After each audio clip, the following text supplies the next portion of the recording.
So Warner Brothers has banned JD. There is undeniable proof of this, and yet every time this comes up in a video, people are having problems with getting it out. Yellow Flash had problems. I've had problems initially. If you would, pause this, share it, feed that pesky algorithm. Make sure this stuff gets out there. You've seen what happened with Fantastic Beasts 3 already. You saw what happened with Aquaman 2. Now we have the stuff I'm going to talk about. Plus, a source approached me, a very legitimate source, saying undeniably that JD, he had been banned. So yeah, look at what happened here, and thank you in advance. So this, in my opinion, is 100% undeniable proof that Hollywood, they tried to end JD, with MGM trying to bury his newest project. Now, I'm of the mind that the press, they colluded on this endeavor, too, putting out headlines months ago that said that this project failed when it hadn't even come out yet. I mean, that seems suspect, and especially when you start considering MGM's ties to Warner Brothers. There are all types of bells ringing, and these things, they don't say anything good. Now, the director of the film is the one that exposes this issue by quoting the acquisition head of MGM. He said that he contacted the acquisition head, Sam Waldman, and Sam Waldman told him that this movie, it would not only not be promoted, but, quote, MGM had decided to bury the film. That is the acquisition head, by the way, saying that. Now, he responds to this with a letter to MGM. Deadline, they put this out. You and I, we're going to look at this together. Oh, man, crazy stuff. Crazy stuff indeed.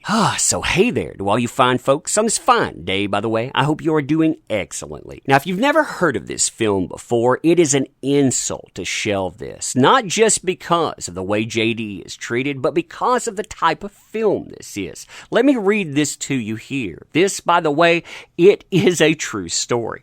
So the film lays bare the scandalous neglect that the Chiso Corporation displayed in Japanese coastal city, where the locals were ravaged by mercury poison from chemicals dumped into the water by a factory, which spread to the local population through the ingestion of fish. It was exposed in the 1950s. In the film, Depp, he plays Eugene Smith, a famed journalist who was disconnected from the world but takes on a final assignment from his Life magazine editor. He's accompanied by a Japanese translator, encouraged by a local villager, as he helps expose decades of gross neglect by the Chiso Corporation. Now, MGM, they actually picked up the rights to this film last fall. That was before everything that happened in the UK. That was before Virginia was discussed at all. They were going to relaunch their American International Pictures, and they were supposed to put this out as a date release, both in theaters and video on demand. So the problem arises when the release date, or the supposed release date anyway, it comes and goes. No movie materializes. No answers about why it's not released materialize either.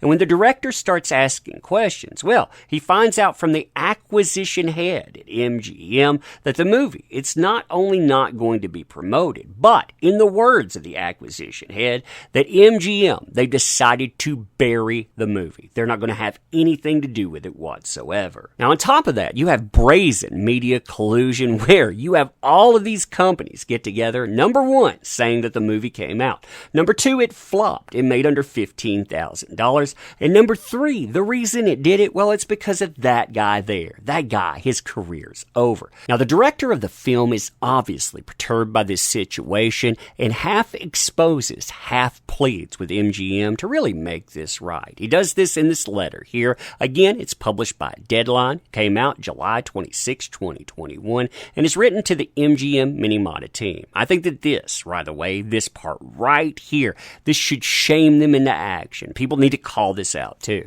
So roughly a year ago, MGM purchased the North American rights to the film Minamata after viewing it at the Berlin. MGM was intent on bringing to light the suffering of the thousands of victims of one of the most heinous industrial pollution incidents the world has ever seen. In re-exposing their pain and the sharing of their stories, the long marginalized community hoped for only one thing: to lift history from the shadows so that other innocents would never be afflicted as they have. And it seemed in the moment with MGM's partnerships, a decades-long wish was finally coming true. Now imagine the devastation when they learned this past week that despite an already successful global rollout, MGM has decided to quote-unquote bury the film. That's the acquisition's head's words, by the way, because MGM was concerned about the possibility that the personal issues of an actor in the film could reflect negatively on them, and that from MGM's perspective, the victims and their families were secondary to this. Ooh, that is scathing, by the way. Now listen to this, especially when we start getting into this area here. So in a stark reminder to the Chiso Corporation's actions of Minamata of far too many other large corporations' unethical tactics, MGM stated that it would live up to its legal obligations and nothing more. In doing so, MGM is making a conscious decision to hurt these innocents yet again, callously trampling on their lives, their legacy, their dead loved ones, and their bravery.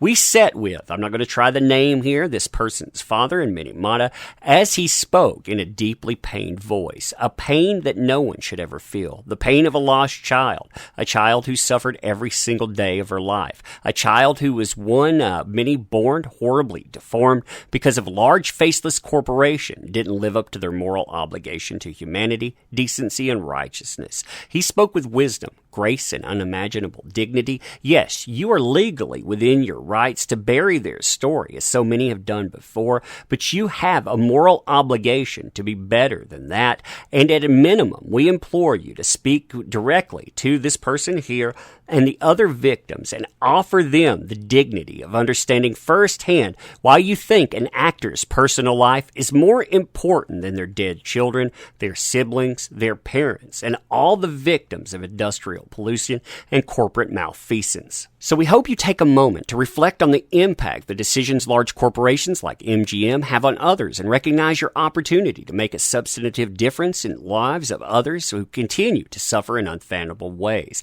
People all over the world are victimized by corporations who do not value them or consider them as real, and you have the power to help by simply living up to your moral commitment to support this film. As the great freedom fighter, again, another name I'm not going to try to pronounce, said, this is the fight for all humanity, and all those involved in this story and this fight more broadly implore MGM to be the solution, to usher in a turning point in so many lives, and reconsider its decision to actively hinder the distribution and promotion of Minamata. So then they include pictures too, and the pictures, I'm not going to show them to you. I would suggest you look them up though. They're of the victims there. Yeah, they really tell you what they're trying to block out, and then they end with this. We remain steadfast that MGM will land on the right side of these issues, and as such, the filmmakers, victims, families, various NGOs and GOs, and more all eagerly await the opportunity to work together. Sincerely, and you have the director's signature. MGM, they should be ashamed of what they are doing here, not only because they're ignoring the victims of the past and also the people that are impacted by that, but they're creating victims. They're still feeding that same thing. Really, you can't distinguish any of these companies apart sometimes, can you? But anyway, let me know what you think about this. As always, too, appreciate the heck out of you. You make this stuff work, so thank you.